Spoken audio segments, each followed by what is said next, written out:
এটা বাস্তব যে আওয়ামী লীগ নির্বাচনের সুযোগ পেলে তারা আসলে সেকেন্ড পজিশন হোল্ড করবে, এটা স্বাভাবিক। জামাত হয়তো সর্বোচ্চ পেলে 30টি আসন পেতে পারে, তা আওয়ামী লীগের বাস্তবতা আছে তারা হয়তো 30টির বেশি আসন 50টা পেতে পারে, এর বেশি আমার কাছে মনে হয় না যে পাবে। অনেকগুলো দল বলছে যে তারা আসলে নির্বাচন করতে দিবে না, মনে করেন যে এই আন্দোলনে তারা জিতলো, বাংলাদেশে নির্বাচন হলো না, তারপরে কি তারা কি আসলে নির্বাচন আটকিয়ে দেওয়ার পরে এই অন্তর্বর্তীকালীন সরকারকে রেখে দিবে, নাকি এই সরকার পরিবর্তন করার জন্য পদক্ষেপ নেবে? অথবা ডক্টর মোহাম্মদ ইউনূস নিজেই বিরক্ত হয়ে পদত্যাগ করলেন, তখন কি হবে? দেশে আরেকটি নতুন সংকট সৃষ্টি হবে। আমি প্রথমত ধরলাম যে তারা আন্দোলন শুরু করলো, নির্বাচন হতে দিবে না, এবং সেই আন্দোলনে এনিহাও যে কোনো কারণে আওয়ামী লীগ যুক্ত হলো। তার মানে যদি নির্বাচনমুখী না হয়ে আন্দোলনমুখী হয়, সেক্ষেত্রে আওয়ামী লীগ এই আন্দোলনে যুক্ত হলো, যুক্ত হয়ে তারা কিন্তু ফিরে আসার একটি সম্ভাবনা সৃষ্টি হলো। ভাই যেটি বললেন যে আওয়ামী লীগকে তো নিষিদ্ধ না করলে তারা নির্বাচনে গেলে এনিহাও তারা বিএনপির পরের পজিশনটা থাকতো, আসলে বাস্তবতা সেটাই বলে। যেহেতু আসলে আওয়ামী লীগ একটি বড় দল, তারা গণহত্যা চালিয়েছে, তবে যেহেতু আওয়ামী লীগ একটি প্রাচীনতম দল বাংলাদেশের ইতিহাসে, তাদের আসলে ভোট আছে, গ্রাম গঞ্জে পাড়া মহল্লায় ভোট আছে, এবং অনেকে আছে যারা একদম অন্ধভাবে আওয়ামী লীগকে মানে পছন্দ করে, শেখ মুজিবকে পছন্দ করে। হাসিনা এত বড় হত্যা চালিয়েছে, তাও দেখবেন যে খুব বেশি আওয়ামী লীগ আর কিন্তু ক্ষমা চায়নি। আমরা দেখলাম যে গোপালগঞ্জে সম্ভবত 2 ধাপে 6 জন করে 12 জন কিন্তু পদত্যাগ করেছে গোপালগঞ্জের মতো জেলায়। আর অন্যান্য জেলায় হয়তো বরিশালের যারা, তারা আপনার চট্টগ্রামে, যারা চট্টগ্রামের তারা ঢাকায়, এইভাবে কিন্তু আসলে জায়গা পরিবর্তন করে তারা কিন্তু এক ধরনের মানে মুখ লুকিয়ে রেখেছে, কিন্তু আওয়ামী লীগ তারা ত্যাগ করে নাই। এটা বাস্তব যে আওয়ামী লীগ নির্বাচনের সুযোগ পেলে তারা আসলে সেকেন্ড পজিশন হোল্ড করবে, এটা স্বাভাবিক। সেটা ভাই যেটি বললেন যে জামাত হয়তো সর্বোচ্চ পেলে 30টি আসন পেতে পারে, তা আওয়ামী লীগের বাস্তবতা আছে তারা হয়তো 30টির বেশি আসন 50টা পেতে পারে, এর বেশি আমার কাছে মনে হয় না যে পাবে, 50টা সর্বোচ্চ। তার মানে আওয়ামী লীগ এখনো পর্যন্ত সেকেন্ড পজিশনে। তো আওয়ামী লীগ যে অপরাধ করেছে তাদের আসলে পানিশমেন্ট হওয়া দরকার, আর সেই পানিশমেন্টটা হলো যে নির্বাচনে অন্তত তাদের কয়েকটা নির্বাচনে অংশগ্রহণের সুযোগটা না রাখা, যেটা দেশের যারা গণ অভ্যুত্থানের শক্তি তাদের একটা নীতিগত সিদ্ধান্ত। কিন্তু এই গণ অভ্যুত্থানের শক্তি যদি নির্বাচনে যাওয়ার নীতিগত সিদ্ধান্তের জায়গায় না থাকে, তাহলে কিন্তু ওই যে তারা আওয়ামী লীগকে নির্বাচনে যেতে দিবে না, ওই জায়গাটাই আর থাকা যাচ্ছে না, নির্বাচনই হচ্ছে না। দ্বিতীয়ত দেশে একটি সংকট সৃষ্টি হবে, এবং সেই সংকটের জন্য দায়ী থাকবো আমরা নিজেরাই। এখন তাহলে করণীয় কি? দেখেন, আমার কাছে যেটি মনে হয় যে এই বাংলাদেশকে তো গঠন করতে হবে।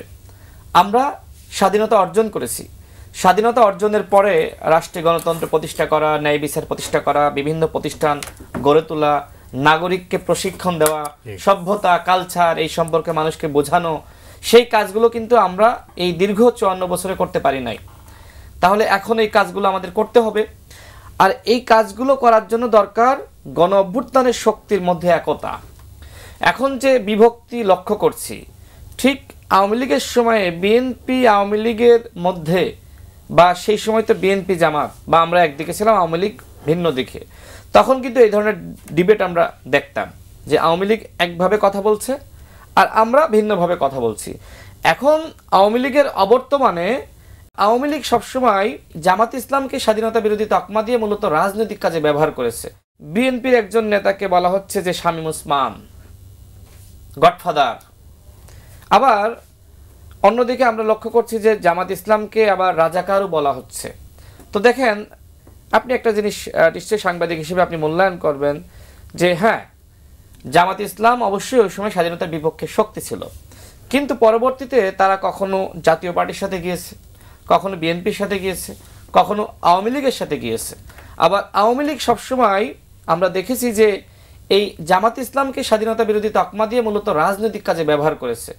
তো এই গণ অভ্যুত্থানের শক্তি আমরা যারা ছিলাম, তখন কিন্তু আমরা জামাতের প্রতি এক ধরনের আপনার সহানুভূতি দেখিয়েছি। আমরা তখন প্রটেস্ট করেছি যে জামাতের ওই সময়কার নেতৃত্ব ভুল করেছে, পরবর্তীতে যারা আছে তারা কিন্তু গণতন্ত্রের পক্ষে অবস্থান নিয়েছে, এবং তারা 26শে মার্চ এবং 16ই ডিসেম্বর তারা বিশ্বাস করে। তো সেই জায়গা থেকে জামাতের প্রতি এখন আর ওই ধরনের রাজাকার বললে পাবলিক ওইটা খুব ভালোভাবে গ্রহণ করে না, মানে ওইটা আসলে আওয়ামী লীগ এমনভাবে পচিয়ে ফেলেছে এখন আর মানুষ ওই জিনিসটা খায় না। তো সেই জায়গা থেকে এখন করণীয় কি? অবশ্যই জামাতের উচিত হবে এই গণ অভ্যুত্থানের পরে, হ্যাঁ গণ অভ্যুত্থান তাদের ভূমিকা আছে, ব্যাপক ভূমিকা আছে, তাদের উচিত হবে স্বাধীনতার ওই যে অমীমাংসিত বিষয়, তাদের প্রতি মানুষের যে একটা আক্ষেপের জায়গা, ওইটা স্বীকার করে নিয়ে দুঃখ প্রকাশ করা। কিন্তু জামাত ইসলাম এখনো পর্যন্ত আনুষ্ঠানিকভাবে ওই ধরনের দুঃখ প্রকাশ করেনি। যদিও জামাতের আমির আমরা দেখেছি তিনি বলেছেন যে 47 থেকে আপনার 24 পর্যন্ত আমাদের আচরণে, আমাদের পদক্ষেপে কেউ যদি কষ্ট পেয়ে থাকেন আমরা ক্ষমা প্রার্থী, দুঃখ প্রকাশ করছি। আমার মনে হয় স্পেসিফিক হওয়া দরকার 71-এর প্রসঙ্গে। এই কাজটি যদি তারা করতে পারে তাহলে কিন্তু মানুষ তাদের ওই 71-এর ইতিহাস নিয়ে সামনে টেনে আবার নতুনভাবে বিতর্ক সৃষ্টি করা, এই সুযোগটা কিন্তু থাকে না। তো যাই হোক, আমি যেটা বলি, দেখেন বাংলাদেশের নির্বাচনটা খুবই গুরুত্বপূর্ণ এবং এই নির্বাচনে বিএনপি, জামাত, গণ অধিকার পরিষদ, এনসিপি, নাগরিক ঐক্য বা গণতন্ত্র মঞ্চের অন্যান্য যে দলগুলো রয়েছে, এমনকি অন্যান্য ইসলামিক দল, অন্যান্য বাম দল, সিপিবি থেকে শুরু করে সবাইকে অংশ নিতে হবে। এর কারণটা কি? দেখেন এই নির্বাচনে আপনি অংশ নেবেন না, তাহলে কোন নির্বাচনে আপনি অংশ নেবেন? হ্যাঁ, আপনার দাবির ভিন্নতা থাকতে পারে, আপনি বলছেন যে নিম্নকক্ষে পিয়ার, এই সরকার তো নিম্নকক্ষে পিয়ার নিয়ে আলোচনাই করে নাই, তার মানে সরকার এটাকে ডিনাই করে দিয়েছে। দ্বিতীয়ত আপনি বলছেন গণপরিষদ নির্বাচনের কথা। দেখেন এই সরকার কিন্তু গণপরিষদ নির্বাচনের ব্যাপারে কোনো আলোচনা করে নাই এবং একই সাথে আপনি নতুন সংবিধানের কথা বলছেন। আচ্ছা, আপনি যখন শপথ নিলেন তখন কেন বললেন না যে এই সংবিধানকে আমরা স্থগিত করলাম, আমরা একটি নতুন সংবিধান তৈরি করব এবং বাংলাদেশকে আমরা সেকেন্ড রিপাবলিক হিসেবে তৈরি করব? তখন কেন বললেন না? আজকে দেখেন, আজকে একটি পত্রিকার সম্পাদক তিনি একটি কলাম লিখেছেন, আমি যদি 1 মিনিটে সেটা একটু পড়ে শোনাই। তিনি সেই কলামে বলছেন, আমার দেশের সম্পাদক মাহমুদুর রহমান, নানা কারণে জুলাই যোদ্ধাদের আর আগের অবস্থা নেই যে তারা কোনো দাবি করলেই সরকার সেই দাবি মানতে বাধ্য থাকবে।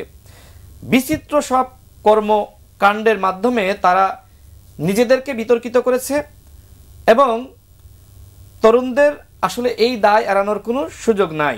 তিনি আরেকটি গুরুত্বপূর্ণ কথা বলেছেন যে রূঢ় বাস্তবতা হলো এদের ডাকে জনগণ আর রাস্তায় নামবে না এবং তিনি স্পষ্টভাবে কিন্তু এনসিপির কথা সেখানে উল্লেখ করেছেন।